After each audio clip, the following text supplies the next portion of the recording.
The sign had been nailed to the supply wall 3 days earlier, and nobody had taken it down. "This is no place for a woman. Go home. Cook."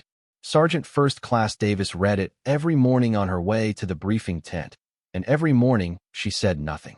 Today, with dust still settling on her cheek and a map spread across the folding table in front of her, she finally looked up, and the men who had written those words stood waiting for her orders.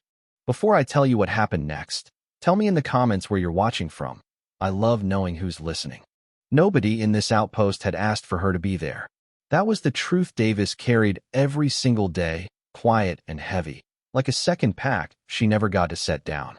She had earned her stripes the same way every soldier around her had.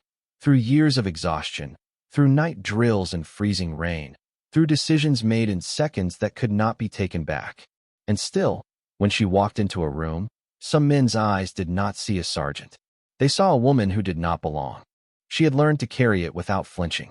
She had learned to let the whispers pass by like wind through a canyon, present, felt, but not something that could knock her down. But learning to endure something is not the same as it costing nothing. Late at night, in the narrow cot behind canvas walls, she sometimes let herself wonder what it might feel like to simply be trusted. Not tolerated. Trusted.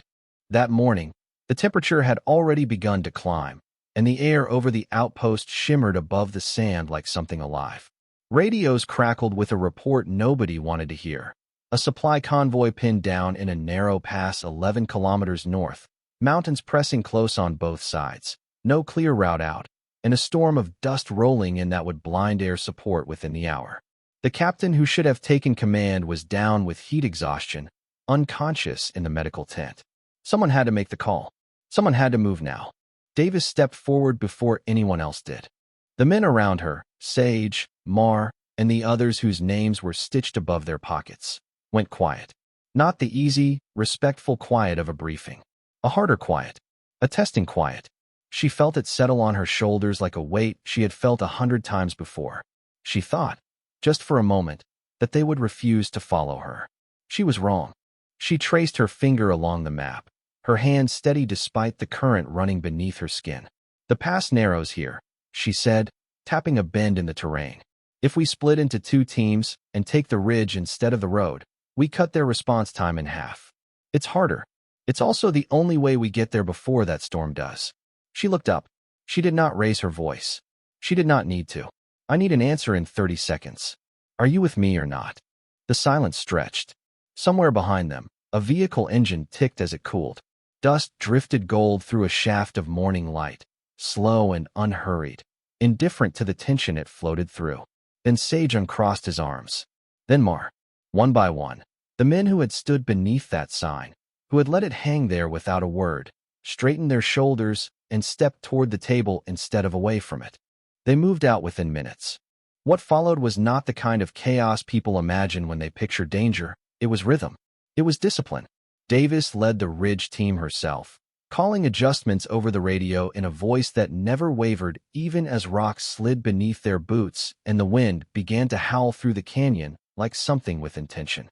Below them, the second team advanced along the road exactly on her mark, exactly on her timing, closing the distance to the stranded convoy like a tide finally reaching the shore it had always been meant for.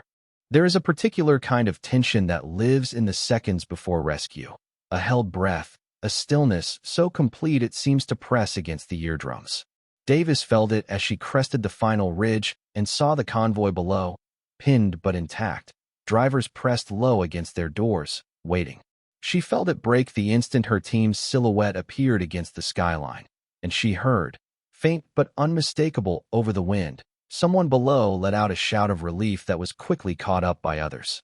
They brought every soldier home that day, not one injury beyond what the sun itself had caused.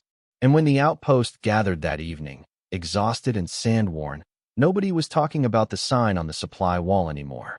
Sage was the one who finally walked to it, pulled it down with both hands, and did not say a word.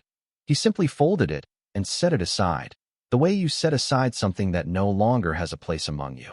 There is a version of this story where Davis needed someone to defend her, someone to make the point on her behalf. That is not what happened. She never demanded the sign come down.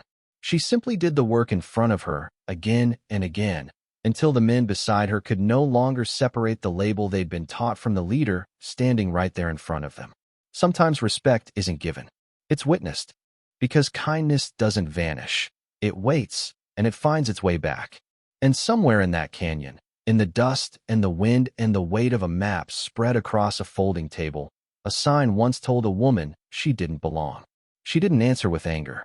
She answered by leading them all home.